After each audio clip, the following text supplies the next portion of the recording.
কষ্ট। আব্বা মারা গেছে আমার 15 দিন একটা পানিও খায় নাই।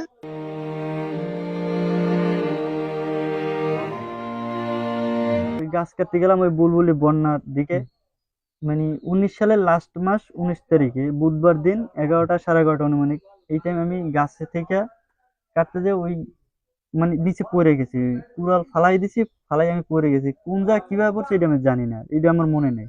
এই কাঁথা ধরে ওই খাটের উপর থেকে নৌকায় নিয়ে আমার অ্যাম্বুলেন্সে তুলছে, তুলে আমার খুলনা নিয়ে গেছে। খুলনা নেওয়ার পরে খুলনা ডাক্তাররা বলছে যে সেই সময় 3 লাখ টাকা চাইছিল, যে 3 লাখ টাকা অপারেশনে, ওষুধ পানি টানি সব আমাদের দিতে হবে। তো ওই সময় আমাদের বাপের এই যে সম্পদ 10 বার বেচলেও 3 লাখ টাকা হবে না, এই যে সম্পত্তি। তো পঙ্গুতে ওইখানে এনেছে, তা ওইখানেও মানে কোনো ইয়ার টাকা চায় তারা 4 লাখ 5 লাখ 3 লাখ এরকম রেখে যায়। একটা অ্যাক্সিডেন্ট হয়ে গেছে, এখন যদি মনে কর দুনিয়া থেকে বিদায় হয়ে যায় তাহলে তো আর কিছুই থাকলো না। ওইখান থেকে ধানবন্ডি এনেছে একটা মিডিয়েট হসপিটালে, কলাবাগান একটা মিডিয়েট হসপিটাল।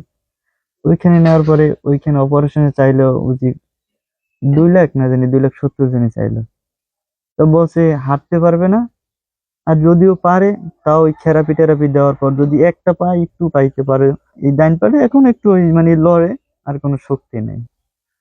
তো বলছে মারা যাবে না, কিন্তু হুইল চেয়ারে চলাচল করতে পারবে।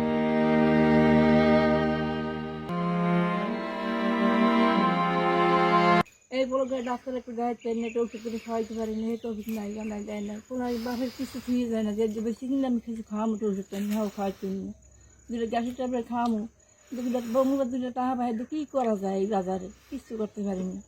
এই দূরের করে টাকা দিয়েছে, 1 কেজি কি মাছ জানি আনছে বউ মাছ নাকি, হেয়ে খাইতে আছে, হেয়ে খাই, আল্লাহ হেঁটে খাওয়া হেয়ে খাই। কারণ আপনার দয়া ধরিয়ে সাহায্য করেন তা চলতে পারি, আমার চলতে পারিনি। প্রায় 1.5 বছর আগে আমাদের সাথে সুলাইমানের পরিচয় হয় এবং আমরা তখন থেকে তাকে মাসের একটা বাজার 5,000 টাকার সমমূল্য বা 5,000 টাকার সমপরিমাণ বাজার আমরা দিয়ে আসছি। পরবর্তীতে আমরা ভাবি যে সুলাইমানকে নিজে যাতে একটা কর্মক্ষমতা অর্জন করতে পারে, নিজের আয়নের উপায় হয়, সেজন্য আমরা তাকে একটা দোকান ঘরে দেওয়ার পরিকল্পনা করি। এরই ধারাবাহিকতায় আমরা বিভিন্ন ডোনারের একজনের সহযোগিতার মাধ্যমে আমরা এই কাজটা বাস্তবায়ন করেছি।